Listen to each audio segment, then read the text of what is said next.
चलिए, कल हम लोगों ने 11th क्लास के सिलेबस को कुछ शुरुआत की थी। सिलेबस नहीं बल्कि मोटिवेशनल किए थे कि क्या करना चाहिए। अर्थात कल हम लोगों ने चर्चा किया था कि अगर हाई स्कूल का एग्जाम आपने दिया है, हाई स्कूल का एग्जाम अगर आपने दिया है तो उसके बाद आप कौन सा सब्जेक्ट सिलेक्ट करोगे, कौन सा सब्जेक्ट सिलेक्ट करना बेहतर होगा।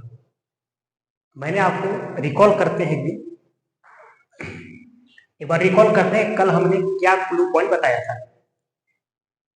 मैंने कहा कि आपके पास विकल्प कितने हैं, ढेर सारे विकल्प हैं। जैसे नंबर 1 कि आप विज्ञान लेकर पढ़ो, विज्ञान मैथ, विज्ञान या फिर गणित।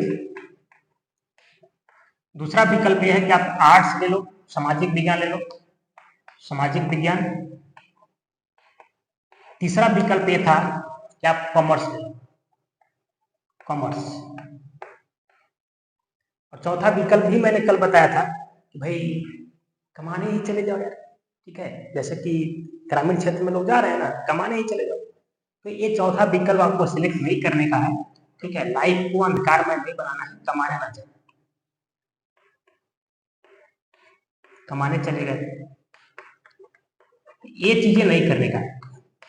इससे आप जिंदगी में बेहतर तरीके से जी नहीं पाओ।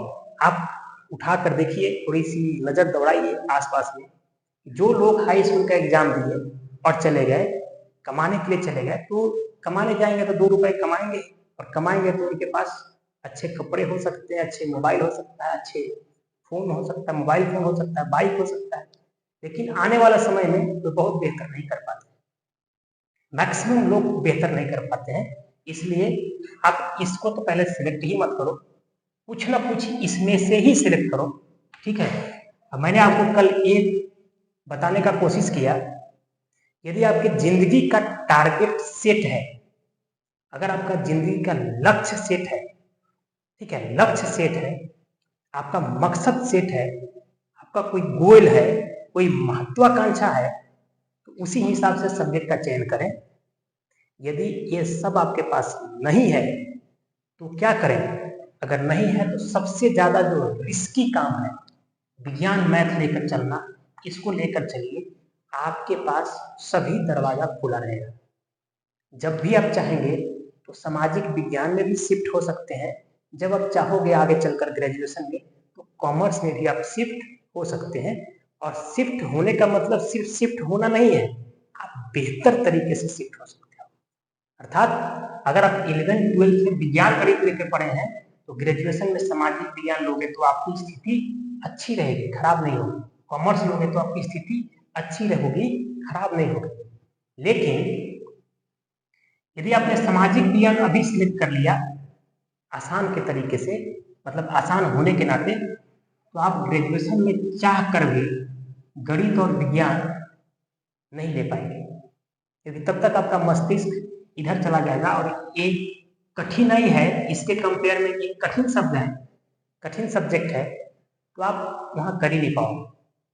और आपको कल मैं ये बताया था कि रिस्क फ्री जोन में रहने का कोशिश ना करें। अगर जिंदगी में डेवलपमेंट करना है, विकास करना है, कुछ करना चाहते हैं, तो रिस्क फ्री जोन में मत जाइए। जहां रिस्क ना हो वहां वो काम मत करें। जहां जितना ज्यादा रिस्क है, जितना ज्यादा रिस्क है, गेम उतना ही बड़ा होगा।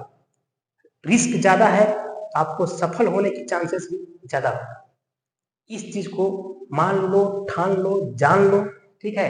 आगे बढ़ो, कोई ना कोई सिलेक्ट करो। और मेरी रिकमेंडेशन है कि अगर ग्रामीण क्षेत्र की बात करें तो सभी लोग, पूरे लोग क्या कर रहे हैं, सामाजिक विज्ञान में रहे। अरे आप विज्ञान गणित ले लो यार, जूझो इसके साथ, देखा जाएगा। और जूझने का क्या करना है, क्या आज पढ़ने पढ़ाने का तरीके नहीं है क्या, है ना। आप YouTube के माध्यम से सारा काम कर सकते हैं, YouTube के माध्यम से। अब आप ग्रामीण क्षेत्र में क्या समस्या आ रहा है, ग्रामीण क्षेत्र के सभी बच्चे को यही समस्या आ रहा है कि YouTube देखकर समझ ही नहीं आ रहा है। क्यों? क्योंकि YouTube पे जो भी टीचर पढ़ा रहा है एकदम धारा प्रवाह पढ़ा रहा है, एकदम धारा प्रवाह। धारा प्रवाह आपको सुनने का हैबिट ही नहीं है। धारा प्रवाह चाहे आप हिंदी में बोला जाए या आपके घर की भाषा में बोला जाए, तब भी आप नहीं समझ पा रहे हैं। समस्या यही है। और नहीं समझ पाने के पीछे का कारण यह है कि आपको 10 साल 11 साल तक सिर्फ लिखने सिखाया गया कि आप लिखो, सिर्फ क्या करें भाई, हैंडराइटिंग लिखिए। 10 क्लास में बच्चे पहुंच गए, हैंडराइटिंग लिख लिख के चेक करा रहे हैं। क्या गजब की दुनिया बना दिया लोगों ने, ठीक है।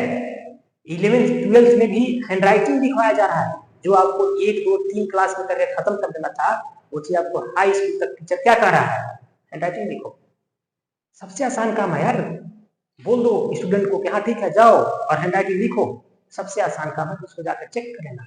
अब खूब बढ़िया से आप लिख रहे हैं, आपके मम्मी पापा भी जान रहे हैं कि हाँ बच्चा तो पढ़ ही रहा है। क्या पढ़ रहा है भाई, हैंडराइटिंग लिख रहा है, बस क्या कर रहा है, तो सिर्फ हैंडराइटिंग लिख रहा है।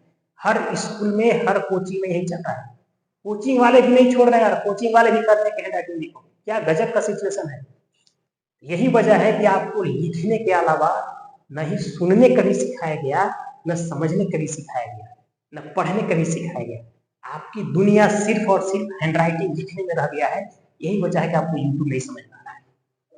यूट्यूब को समझने के लिए कोई भी टीचर अगर पढ़ा रहा है यूट्यूब में, उसे समझने के लिए क्या चाहिए, चाहिए कि भाई आपके पास कुछ बेसिक नॉलेज हो। बेसिक नॉलेज होगा तभी आप क्या कर पाओगे, तभी आप कुछ सुन पाओगे, समझ पाओगे, पढ़ पाओगे, सीख पाओगे। अगर कुछ भी नहीं है तो आप कुछ भी नहीं कर पाएंगे, ठीक है। तो फिलहाल इस टॉपिक को यहीं पे बंद करते हैं। अब आपके हाथों में है, आप क्या लेना चाहते हो, ठीक है। जो भी आपका सिलेक्शन हो, आपका जो चयन हो, आप समझे, उसके लिए जिम्मेदार आप होंगे, मैं नहीं। फिर भी अगर आपको आर्ट्स ही लेना है, आर्ट्स ही ले लो, कॉमर्स ही लेना है, कॉमर्स ही ले लो, साइंस लेना है, साइंस ही ले लो। 2-3 महीने का जो समय बच रहा है, मतलब कि एग्जाम देकर अभी जो घूमे जा रहे हैं, उसके वहां से लेकर एग्जाम का रिजल्ट आएगा, रिजल्ट के बाद कहीं ना कहीं एडमिशन लोगे, तो उसके बीच में जो समय बच रहा है 1-2-3 महीने का, उस समय काल में आप साइंस के साथ अगर जुड़ना चाहते हैं तो जूझिए, आपके लिए नुकसानदेह नहीं होगा, फायदे में होगा।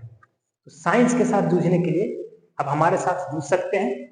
आज से मैं शुरू कर रहा हूं क्या, सिलेबस को बता रहा हूं। मैं पहले केमिस्ट्री के सिलेबस बताऊंगा, फिर फिजिक्स बताऊंगा, फिर बायोलॉजी बताऊंगा। तो ऐसे थोड़े करके सिलेबस को डिस्कस करते हैं कि क्या पढ़ना है। जब सिलेबस थोड़ा थोड़ा समझ में आ जाए तो चैप्टर को पढ़ना हम लोग शुरू कर देंगे। तो आज हम रसायन विज्ञान का सिलेबस बताते हैं। रसायन विज्ञान, पहले आप ये देखो कि आखिरकार विज्ञान है क्या चीज, विज्ञान क्या चीज। रसायन विज्ञान 2 चीज लिखा हुआ है, तो पहले हमें क्या जानना होगा, विज्ञान जानना होगा।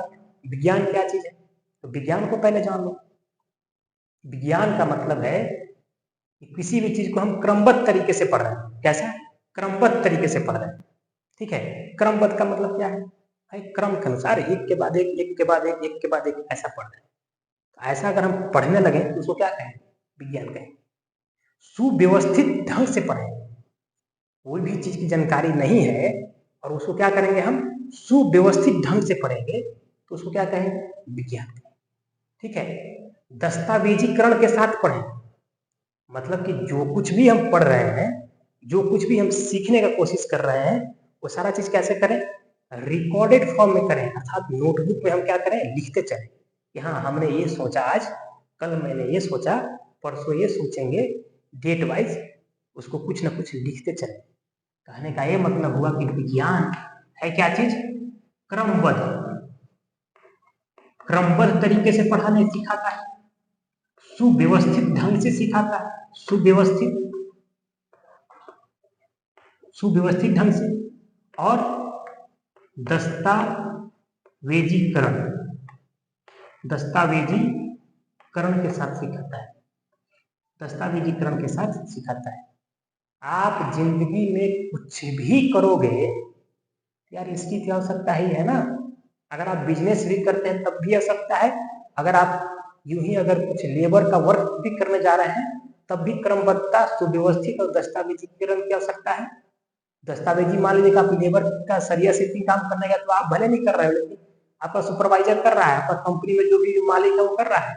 आप कितने दिन किए हो, कितने दिन नहीं किए हो, कब आए हो, कब नहीं आए हो, किस दिन आपका काम बढ़िया है, किस दिन बढ़िया परफॉर्मेंस आपने नहीं दिया, ये सारी बातें दस्तावेजीकरण के अंतर्गत आ जाए। जहां भी लिखा पढ़े की बात होगा दस्तावेजी हो जाएगा।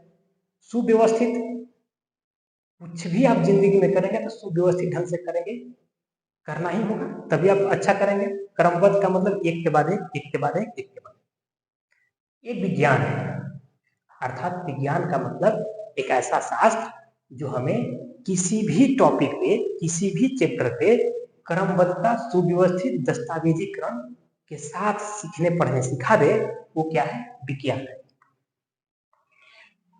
ये विज्ञान का परिभाषा हो गया। पूछेगा कोई किसी से नहीं तो उसे लिखने की आवश्यकता नहीं, कोई पूछेगा नहीं, बस ऐसे मुंह जबानी ही कोई पूछेंगे, कहीं आपके किताब, कहीं आपके एग्जाम में नहीं पूछा जाने वाला है। रसायन देखो, रसायन, रसायन क्या चीज है? तो रसायन का मतलब है ऐसा विज्ञान, ऐसा विज्ञान जिसमें हम क्या क्या पढ़ते हैं। रसायन का मतलब है ऐसा विज्ञान जिसमें हम तत्व के बारे में पढ़ेंगे, यौगिक के बारे में पढ़ेंगे, यौगिक और रासायनिक अभिक्रिया के बारे में पढ़ेंगे। रासायनिक अभिक्रिया के बारे में पढ़ेंगे, अभिक्रिया के बारे में पढ़ेंगे। मतलब कि रसायन विज्ञान का परिभाषा क्या हुआ? ऐसा विज्ञान जिसके अंतर्गत तत्व, यौगिक और रासायनिक अभिक्रिया का अध्ययन करते हैं, वो क्या कहलाता है? रसायन विज्ञान कहलाता है। आप चाहे तो नोटबुक लेकर बैठो और इसको आप नोट कर लो, ठीक है। रसायन विज्ञान क्या चीज है भाई? रसायन विज्ञान ऐसा शास्त्र है या ऐसा विज्ञान है जिसमें हम तत्व, यौगिक और रासायनिक अभिक्रिया का अध्ययन करते हैं। रसायन शास्त्र या रसायन विज्ञान कहलाता है, ठीक है। अब देखिए, मैं आपको इसी डिफिनीशन से एक साधारण सा डिफिनीशन, एकदम साधारण सा डिफिनीशन है ये वाला, कोई बहुत बड़ा खतरनाक डिफिनीशन नहीं है, खतरनाक परिभाषा नहीं है। इसी डिफिनीशन से मैं आपको पूरे सिलेबस की ओर लेकर चलेंगे, पूरा सिलेबस, पूरी केमिस्ट्री का सिलेबस यहाँ पे समझाएंगे। अब देखो, तत्व के अंदर क्या होता है। तत्व अगर हमें पढ़ना है, तत्व पढ़ना है तो क्या करना होगा? तत्व पढ़ना है तो आप 9th 10th में पढ़ रखे हो, क्या करने का जरूरत पड़ेगा? वर्गीकरण, तत्वों का वर्गीकरण, अर्थात आवर्त सारणी पढ़ना है। तो आवर्त सारणी, आवर्त सारणी, आवर्त सारणी, तत्वों का वर्गीकरण एवं आवर्त सारणी एक चैप्टर बना हुआ है। तो आवर्त सारणी आपको पढ़ना है। तत्व को और बेहतर तरीके से जानने के लिए और क्या पढ़ना पड़ेगा? दूसरा पढ़ना पड़ेगा परमाणु की संरचना, परमाणु की संरचना, परमाणु संरचना, संरचना, परमाणु संरचना। परमाणु संरचना में भी आप देखिए 9th 10th में पढ़ रखे, क्या क्या पढ़े हैं? डाल्टन का सिद्धांत पढ़ रखे हैं, जिसने कहा था कि भाई परमाणु को हम तोड़ ही नहीं सकते हैं। थॉमसन आया तो बोलता है कि ना ना, परमाणु को भी हम तोड़ सकते हैं, अर्थात उसको इलेक्ट्रॉन, प्रोटॉन और न्यूट्रॉन में तोड़ा जा सकता है। तो थॉमसन, जैसे थॉमसन अपना सिद्धांत दिया, तरबूज का मॉडल दिया, रदरफोर्ड ने सोलर सिस्टम, सोलर चक्र का सिद्धांत दिया, ठीक है, सोलर चक्र का सिद्धांत दिया। उसके बाद अब आया बोर्स मॉडल, बोर्स ने अपना सिद्धांत दिया। ऐसे ही फिर आधुनिक मॉडल आया, क्वांटम मैकेनिज्म, क्वांटम यांत्रिकी बोलते हैं उसको, इसमें क्वांटम नंबर का कॉन्सेप्ट आया। तो ये सारी बातें कहाँ पढ़ना है? परमाणु संरचना में पढ़ना है। आवर्त सारणी के अंतर्गत जितने भी एलिमेंट हैं, जितने भी तत्व हैं, वो सारे तत्व पढ़ने हैं। कितने हैं भाई अभी तक? तो 118 है, 118 पढ़ना है। परमाणु संरचना के अंदर की एक परमाणु को अगर हम उठाकर देखें सूक्ष्मदर्शी में तो कैसा दिखेगा? कहाँ पे नाभिक है, नाभिक में क्या क्या रहता है, इलेक्ट्रॉन किस तरह से चक्कर काट रहे हैं, वो सारी बातें पढ़नी, ठीक है। आपको जानकर हैरानी होगी कि हम लोग के शरीर में भी परमाणु है, यहाँ भी परमाणु, यहाँ भी इलेक्ट्रॉन चक्कर काट रहा है, हर जगह चक्कर काट रहा है। ये आपको आर्ट साइड नहीं सिखाएगा, साइंस ही सिखाएगा। आवर्त सारणी, परमाणु, तत्व को जानने के लिए इतना बहुत है। थोड़ा और भी जान लो, आवर्तता इसको बोलते हैं,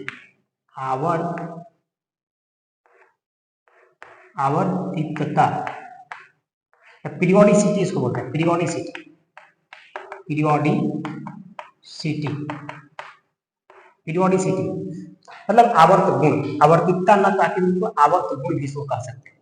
इसको क्या कह सकते हैं हम लोग? आवर्त गुण, आवर्त गुण। ये भी आप कहाँ पढ़े हैं? 9th 10th में पढ़ ही रखते हैं, कोई बहुत नई चीज थोड़ी ना है।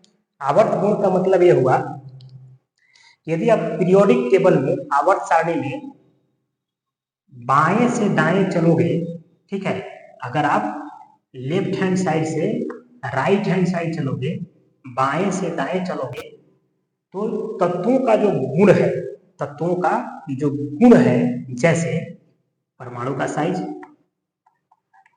परमाणु आकार, परमाणु आकार, विद्युत ऋणात्मकता, विद्युत ऋणात्मकता, विद्युत ऋणात्मकता, फिर है आयनन विभव, आयनन, आयनन विभव, आयनन विभव, इलेक्ट्रॉन बंधुता, इलेक्ट्रॉन, इलेक्ट्रॉन बंधुता। ये चार तो बहुत ज्यादा इंपॉर्टेंट है, बहुत ज्यादा इंपॉर्टेंट है। First, second, third and fourth. अगर हम आवर्त सारणी में, अगर हम आवर्त सारणी में लेफ्ट से राइट जा रहे हैं, बाएं से दाएं जा रहे हैं, बाएं से दाएं चल रहे हैं, तो परमाणु आकार बढ़ रहा है या घट रहा है? आयनन विभव बढ़ रहा है या घट रहा है? विद्युत ऋणात्मकता बढ़ रही है या घट रही है?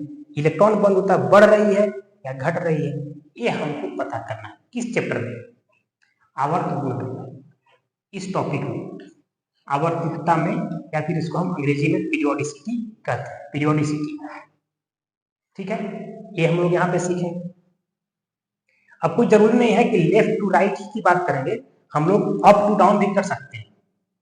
मतलब कि ऊपर से नीचे जब चलेंगे, अप टू डाउन, ऊपर से नीचे चलेंगे तो यही सारा गुण बढ़ेगा या घटेगा, इसका भी हम लोग जिक्र करेंगे। इस तरह से यहाँ पर आपके पास 3 चैप्टर निकल के आते हैं। अगर एनसीईआरटी की माने तो ये 2 ही चैप्टर है, लेकिन हम लोग 3 चैप्टर में इसको समझेंगे। आवर्त सारणी, जिसमें कि याद करने का तरीका बता देंगे, बिल्कुल याद हो जाएगा। ठीक है, परमाणु संरचना, परमाणु संरचना में डाल्टन, जे थॉमसन, जिसको अंग्रेजी में थॉमसन बोलता है, रदरफोर्ड का मॉडल, बोर्स मॉडल, और आधुनिक परमाणु संरचना, आधुनिक परमाणु संरचना, ये इसमें पढ़ने का है। आवर्ती गुण में ये 4 काफी इंपॉर्टेंट है, और 4 के अलावा भी तमाम गुण है, वो 8-10 हो जाएंगे कुल मिलाकर, इतने पढ़ने हैं। ये हो गया तत्व को जानने के लिए, इतना हमने जाना। सिर्फ तत्व को समझने के लिए ये 3 चीज हमें जानना जरूरी है। अब अगला देख लेते हैं। आप चाहो तो ये सब लिखते चलिए, ताकि कुछ सबूत रहे अपने मस्तिष्क के पास कि हाँ हमने पढ़ा है, तो रिकॉल करना आपके लिए आसान हो जाएगा।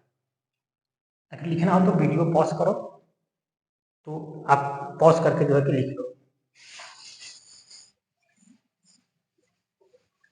अब हम आते हैं यौगिक।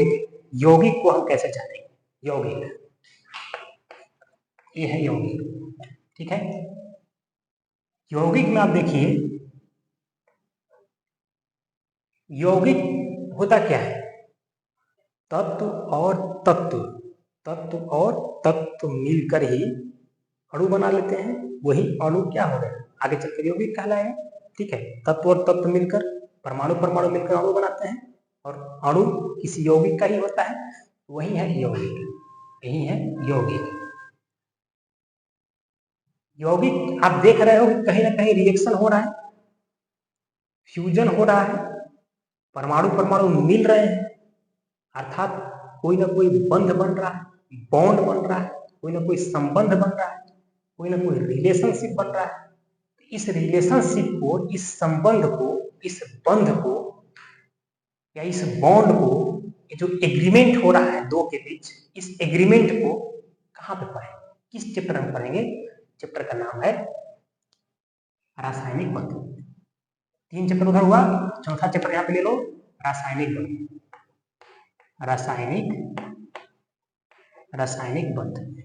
रासायनिक बंध या इसको कहीं कहीं लिखता है रासायनिक बंधन, केमिकल बॉन्डिंग, रासायनिक बंधन। रासायनिक बंधन क्या पढ़ना है? रासायनिक बंधन, रासायनिक बंधन में आपको पढ़ना होगा कई प्रकार के बंध, कई प्रकार के रासायनिक बंध पढ़ना है। जैसे ये भी आपने 9th 10th में कहीं ना कहीं पढ़ रखा है। तो इसमें मुख्य रूप से 3 कर लेते हैं रासायनिक बंध में। एक है आयनिक बंध, आयनिक बंध। जैसे इसका द बेस्ट एग्जाम्पल NaCl हो गया, ठीक है। NaCl में आयनिक बंध बनता है, यहाँ पे पॉजिटिव चार्ज, यहाँ पे नेगेटिव चार्ज, दोनों जो होते हैं एक दूसरे को अट्रैक्ट करते हैं, मतलब आकर्षित करते हैं और दोनों चिपक के रहते हैं, आयनिक बंध। सहसंयोजी बंध, सहसंयोजी बंध, सहसंयोजी बंध, सहसंयोजी बंध जैसे आप PCl5 हो गया, PCl3 हो गया, H2O हो गया, तो थोड़ा H2O लिख लेते हैं। H2O में कैसा बंध बन रहा है? सहसंयोजी बंध बन रहा है। या फिर आप देखेंगे हीरा में कैसा बंध बना है? सहसंयोजी बंध बना है। ग्रेफाइट में कैसा बन रहा है? सहसंयोजी बंध बना है। मतलब रियल टाइम एग्जांपल जो हमारे जिंदगी के आसपास में है उसका कुछ एग्जांपल दे देंगे। सहसंयोजी बंध और कोऑर्डिनेशन बॉन्ड या यौगिक बंध इसको बोलते हैं। कोऑर्डिनेशन, यौगिक बंध, इसको अंग्रेजी में बोलते हैं कोऑर्डिनेशन, कोऑर्डिनेशन, कोऑर्डिनेशन बॉन्ड। तो कोऑर्डिनेशन बॉन्ड का एग्जांपल क्या हो सकता है? कोऑर्डिनेशन बॉन्ड का एग्जांपल है जैसे नीलम, माणिक के सब जो आप उंगली में पहनते हैं, पत्थर वगैरह जो पहनते हैं, लाल कलर का, पीला कलर का, ग्रीन कलर का, काला कलर का, तो वो सब जो पत्थर बना हुआ है उसमें कोऑर्डिनेशन बॉन्ड ही बना होता है, यौगिक बंध ही बने होते हैं। यही 3 हम लोगों को मुख्य रूप से पढ़ना है। अब पूरे चैप्टर की अगर बात करेंगे तो ऐसा तो है नहीं कि भाई 3 ही पढ़ना रहेगा, जी नहीं। आयनिक बंध, सहसंयोजित, यौगिक बंध, 3 बंध तो मुख्य रूप से पढ़ना है। और उसमें भी 11th के अगर सिलेबस की बात करें तो सहसंयोजी बंध को बहुत हाईलाइट किया गया है। सहसंयोजी बंध को बहुत डीपली जाकर पढ़ाया गया, ठीक है, बहुत डीपली जाकर पढ़ाया गया, बाकी को थोड़ा कम पढ़ाया गया।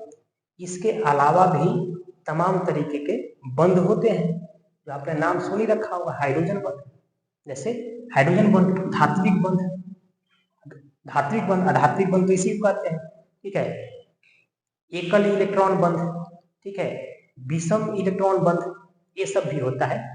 सिग्मा बंध और पाई बंध हो गया, बनाना बॉन्डिंग भी होते हैं, बनाना बंध, ये सब हाई लेवल का चीज है।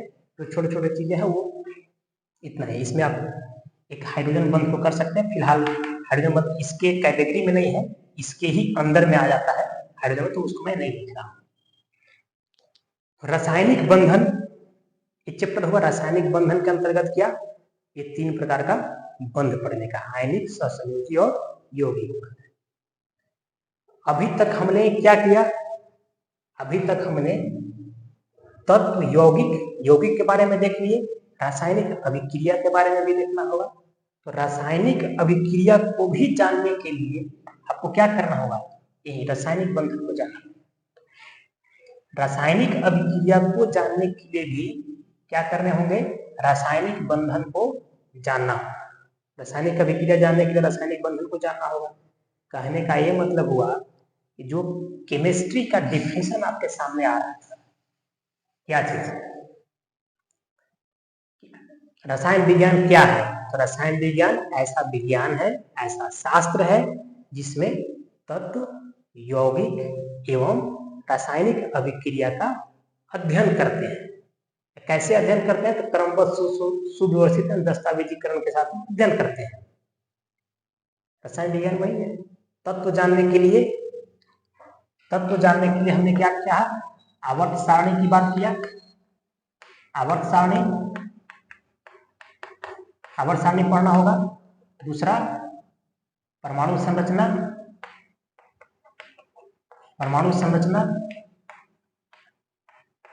तीसरा आवर्ती गुण और चौथा यौगिक और रासायनिक अभिक्रिया जाने के लिए रासायनिक बंध, रासायनिक बंध। ये 4 चैप्टर की बात की, ये 4 चैप्टर को सम्मिलित रूप से, इस 4 चैप्टर के पैकेज को सम्मिलित रूप से क्या कहते हैं, GIC, इसको बोलते हैं GIC। इसका फुल फॉर्म क्या है, जनरल इनऑर्गेनिक केमिस्ट्री। अगर इसका हिंदी कहें, हिंदी में क्या कहेंगे, सामान्य अकार्बनिक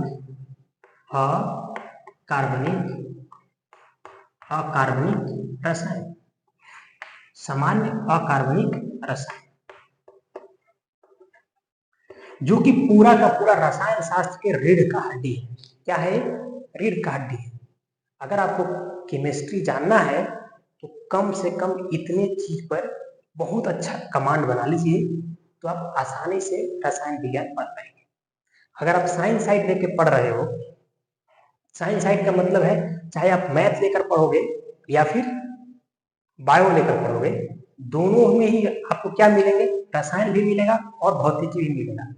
तो सिर्फ और सिर्फ मैथ और बायोलॉजी ही डिफरेंट होगा, ठीक है, मैथ और बायोलॉजी ही डिफरेंट होगा। आपको भौतिकी और रसायन दोनों क्या होंगे, कॉमन रहेगा, दोनों के दोनों कॉमन रहेंगे। तो आप ये प्रांत छोड़ेगा नहीं।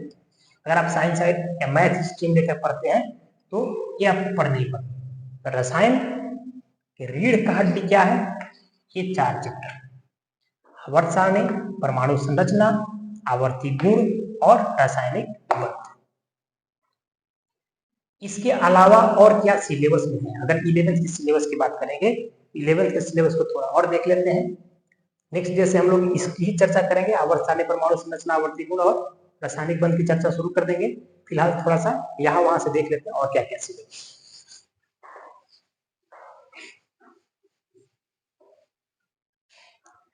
देखो, रसायन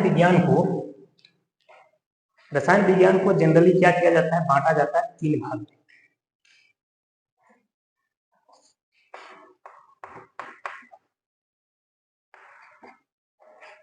रसायन को 3 भाग में बांटा जाता है। एक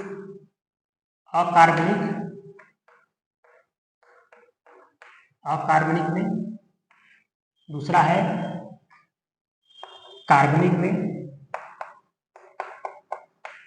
कार्बनिक रसायन, और तीसरा है भौतिक रसायन।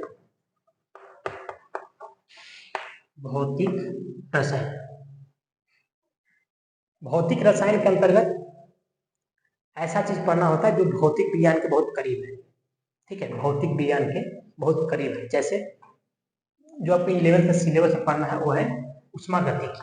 जैसे एग्जाम्पल के तौर पर उष्मागतिकी, और ये उष्मागतिकी चैप्टर कहाँ पढ़ना है जी, उष्मागतिकी चैप्टर फिजिक्स में ही पढ़ना है, भौतिकी में ही पढ़ना है।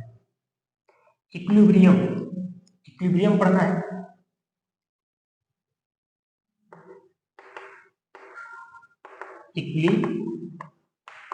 इक्विलिब्रियम पढ़ना है, ठीक है। उष्मागतिकी, थर्मोडायनेमिक्स, इक्विलिब्रियम, रेडॉक्स रिएक्शन भी पढ़ना है, रेडॉक्स अभिक्रिया पढ़ना है, ये भौतिक रसायन के अंतर्गत ऐसे छोटे छोटे टॉपिक पढ़ना है। और अगर यूं कहें तो मोल कॉन्सेप्ट पढ़ना है, जो पहले ही चैप्टर में लिखा हुआ है, तो अभी उसकी मैं चर्चा नहीं कर रहा हूँ। वो कंपैरेटिवली बच्चों के लिए क्या होता है, डिफिकल्ट पड़ता है, इसलिए उसे अगर पढ़ेंगे भी तो थोड़ा लेट से पढ़ेंगे। मतलब कि GIC को पढ़ने के बाद हम लोग पहला चैप्टर जो मूलभूत अवधारणा है, रसायन विज्ञान की मूलभूत अवधारणा है, जो कि आपका रसायन शास्त्र के पहले चैप्टर में दिया हुआ है, उसको थोड़ा लेट से हम लोग पढ़ेंगे। ये भौतिकी के अंतर्गत ये सारा कुछ है। कार्बनिक रसायन के अंतर्गत क्या पढ़ने को मिलेगा, इसमें कार्बन पढ़ने को मिलेगा, जो कि आप 9th 10th में पढ़े हो, 10th क्लास में है कार्बन और उसके यौगिक। एक कार्बन,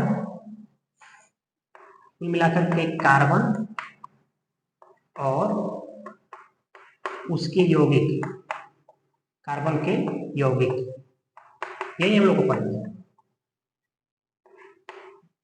कार्बन और उसके यौगिक के बारे में पढ़ना है। और अकार्बनिक के अंतर्गत अभी जो मैंने बताया, पहला आवर्त सारणी, ठीक है, आवर्त सारणी ये बहुत ज्यादा इंपॉर्टेंट है।